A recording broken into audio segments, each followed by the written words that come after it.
Hey guys, I'm Alexis. I'm Asha. And we're your hosts. Every week, we're going to be bringing you a new episode where we interview staff, fellow students, discuss current events, our interests, and life at CSUF. This is the Honors Podcast.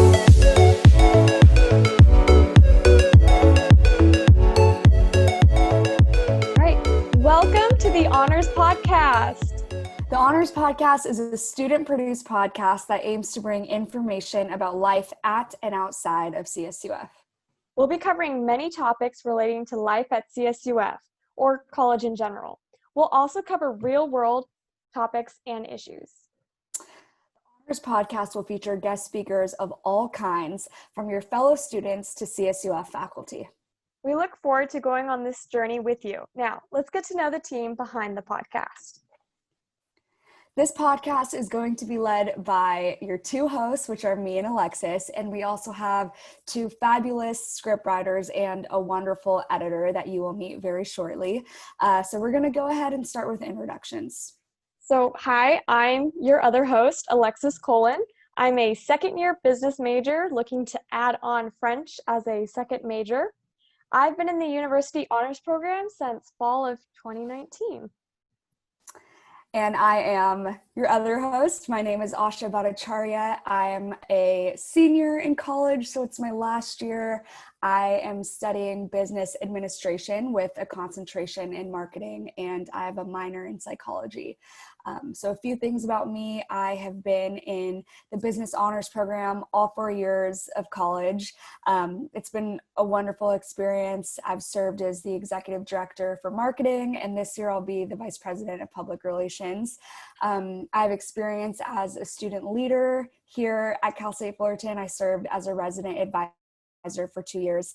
And now I get to be the co-host of the Honors Podcast. And I've been in the University Honors Program all 4 years of college, and it really has changed my life. And this year I will be defending my senior thesis, so kind of wrapping it all together with the Honors Program. So super pumped to be here.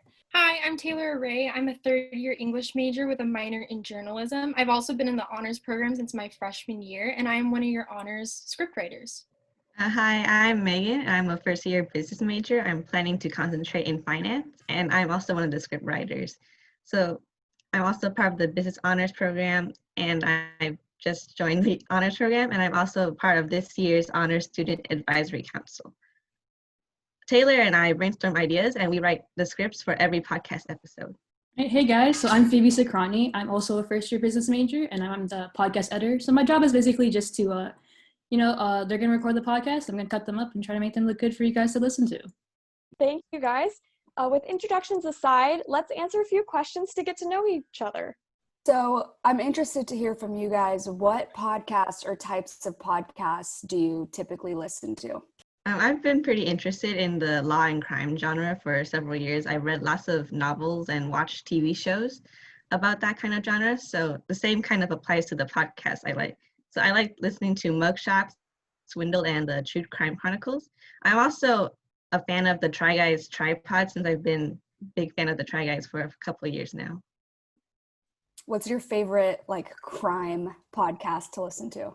I mean, I don't really have a one favorite. I just listed a couple Mugshots, Swindle, True Crime Chronicles.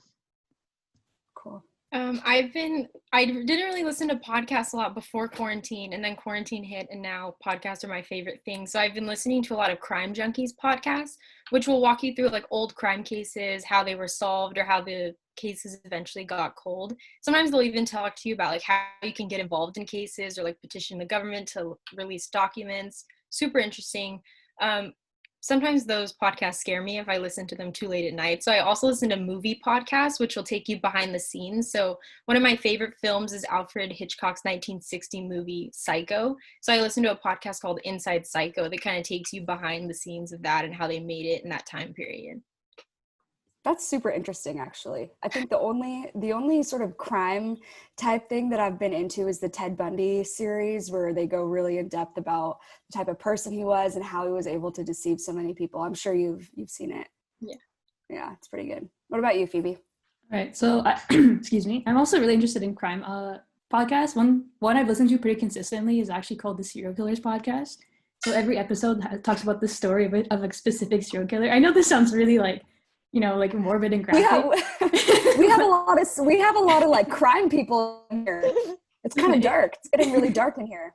I know. I didn't realize until they started talking that, we're all kind of dark people, huh? Yeah, a little spooky.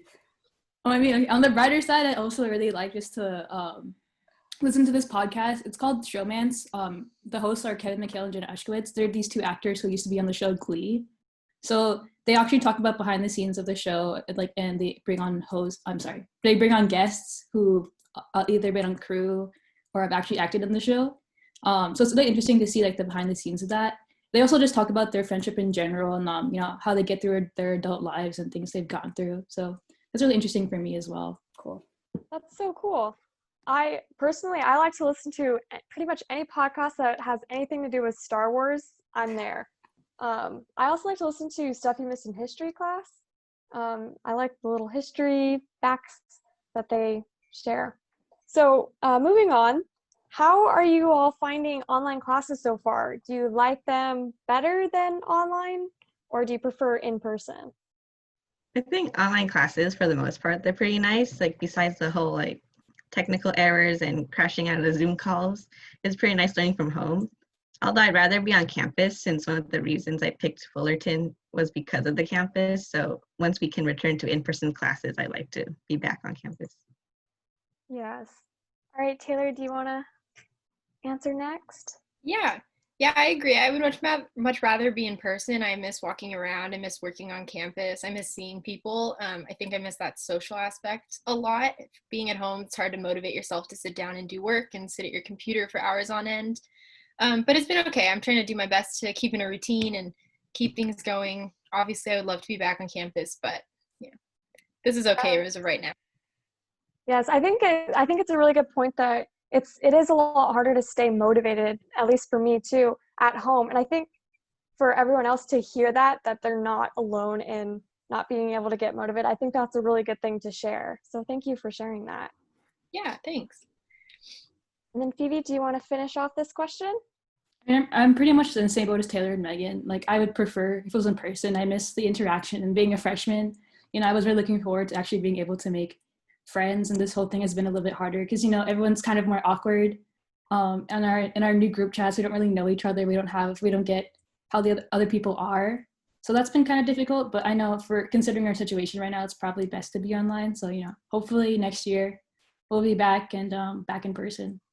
Yeah, I mean, something that I also struggle with is the motivation thing, as we've all talked about. But what's really helped me is separating certain parts of my house. So I'll do my homework and like my studying in one area, and then I'll work out in another area, and then I'll like read in another area. So I feel like I have multiple environments, even though I really have one. But it's kind of like tricked my brain into thinking that, oh, I'm actually going somewhere and doing something fun today. So that's a little motivation hack for you guys. I'm also interested. So I think we all kind of agree that it is easier to make those friendships in person. What are some things that you guys have been doing to keep those friendships going online, and how do you feel about it? I actually think that making friends online is a lot like easier and like works a lot faster than meeting in person. Really? I've noticed, like, especially this semester, since we don't have a lot of like in-person networking opportunities, people have been making like group chats and like Discord servers and exchanging social media handles. And then since we're online all the time anyways, it's not taking that much time to go meet someone, since we're right there like on our phones and computers. And like, I've noticed since quarantine started, I've been meeting a lot of new people from Fullerton and outside of Fullerton just through like social media. That's awesome. That's a really different perspective that I hadn't really thought about. Yeah, I would have to say I'm much more of a social person, and I think my love language is like sitting with people and like talking face to face. So this has definitely been difficult for me. As far as like the friendships and things, I think it's just like taking those little steps to remind people that you're there. Like, I get sick of sitting on the computer all day, but if I call my friend out of nowhere to like talk on the phone for a couple hours, I think that means something. Or like even texting, if I text them out of nowhere. So it's just like taking those like little moments to remind people like, you're not alone. I'm still right here. and we can still talk just like we would if we were in person. But I do find it more difficult to not be able to have that physical interaction. Totally. Me too. I'm a big words of affirmation, physical touch type person. So I just miss hugging my friends and like giving them a high five if I see them across campus. I miss it. What about you, Phoebe? Yeah, I'm like Taylor. I can be pretty social. Like I like the being able to hug your friends, just having like someone there. But with quarantine, I've had to like learn how to adjust to that and how to, start making new ones. So what I kind of found myself doing over time in these group chats we were making is I'm trying to be the one to talk first, to create the energy where it's like, oh, this is an environment where we can have a conversation. You don't have to worry about it being awkward. So I feel like that's really an important thing now, especially with, we don't know when we're going to be back. And you don't know how long it's going to be. So I think right now the best thing to do for me I've been doing is actually just, putting in the effort to really be the conversation starter and, keep the conversation going, keep it interesting. That's great. Yeah, I know. So I dormed last year. I was in Big Five. And so my little group of friends on my hall floor, we try to do a Zoom call and like play games together so that we have that little bit of interaction, especially since our year last year got cut short. So we have like that, try to continue those friendships along. And what was that like, having to move, halfway through the school year? Like, what was that experience like for you?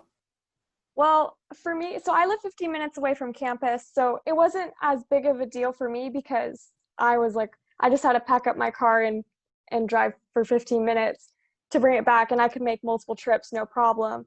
So it wasn't that big of a deal, although I was really sad that I didn't get to complete the year. I missed out on a lot of opportunities to like have those last social events. Like we were gonna do like a big movie nights with my little group of friends, and we weren't able to have like that proper goodbye moment. I think so that kind of stunk, but it is what it is. It is what it is. That's the big lesson I've learned this year. It is what it is. You can't control life. It's gonna happen. Yeah. So I think that's all the time we have for today. Thank you for tuning in to the very first episode of the Honors Podcast. We hope you got to know the team a little bit better, and let's hopefully see you soon. You can watch future episodes on YouTube.